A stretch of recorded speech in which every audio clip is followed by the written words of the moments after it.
Travis Wayne Goodsell in swaddling clothes after the rain run this morning.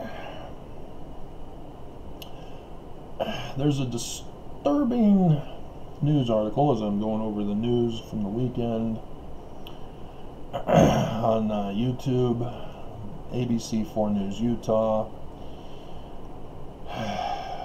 Whoops. Titled LDS Volunteers Cleanup.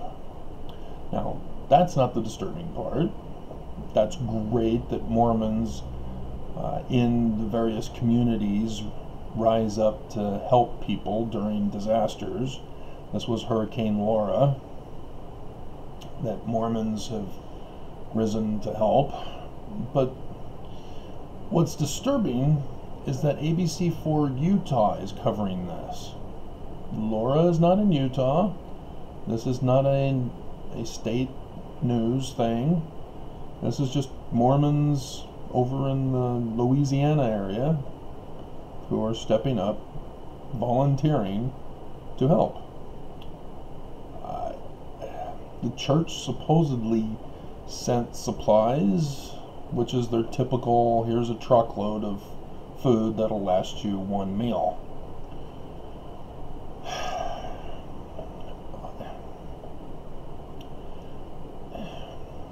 There's the widow's mite in the New Testament, where Jesus is talking to his disciples and they're at the temple and they see the Pharisees and they all are putting on a show. Look at me, I'm donating, I'm giving.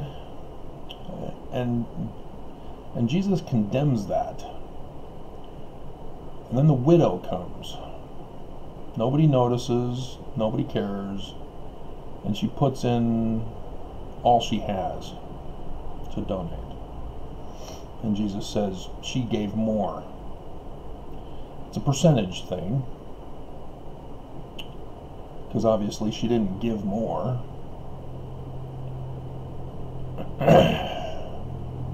And he's trying to point out that the true charitable person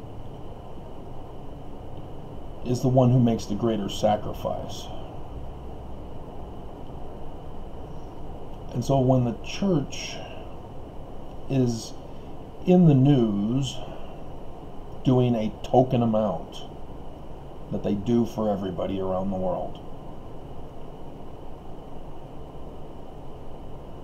you might be fooled into thinking, well, that's great, the church is helping. But when you understand the percentage of the amount of wealth that the church possesses, the $100 billion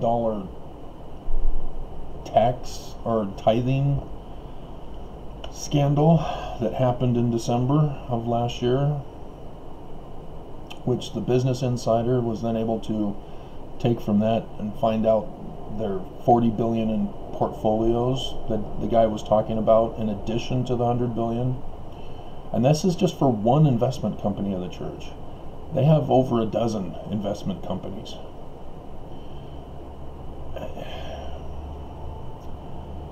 And you realize that if each of those had at least $100 billion, then yes, they have trillions of investment assets, liquid assets, actual money that could be withdrawn instantly.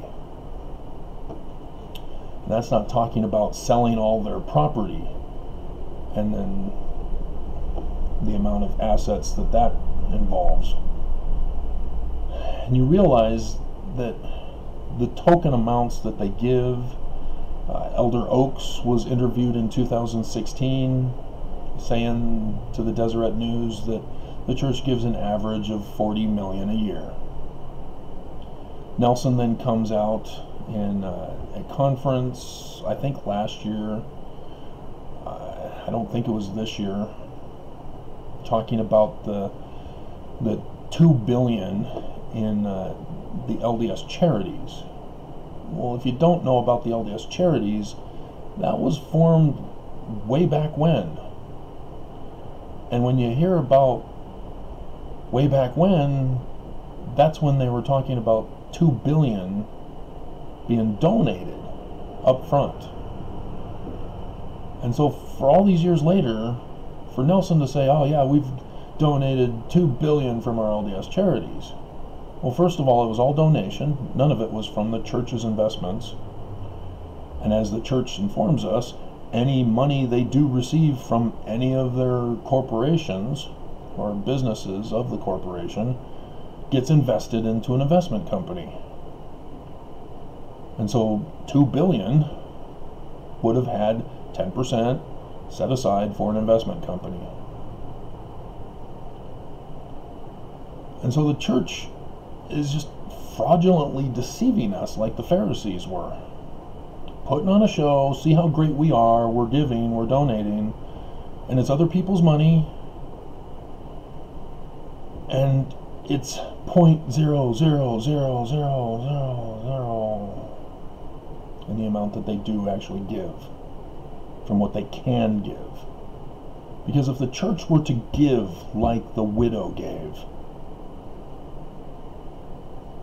wow. Imagine by John Lennon. Shot in the back. Very sad. All you need is love. And why can't Mormons love? I just don't get it. Mormons are constantly on the tack for me and my channel, trying to warn Mormons. Hey Mormons, be good, be nice, be Christ-like, and Mormons can't do it. They just can't do it. And I'm now exposing them by allowing the thumbs up and the thumbs down to be shown. Mormons are haters. They're evil. They're past feeling. They're hard-hearted. They have no love in them. Full of wrath. And these are the last days. This is the time where they need the oil in their lamps, and they just refuse to get it.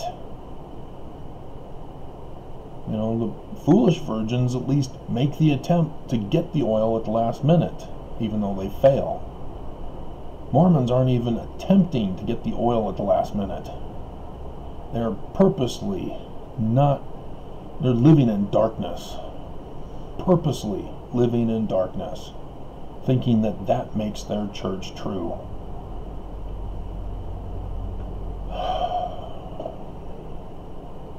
So that's a very disturbing thing.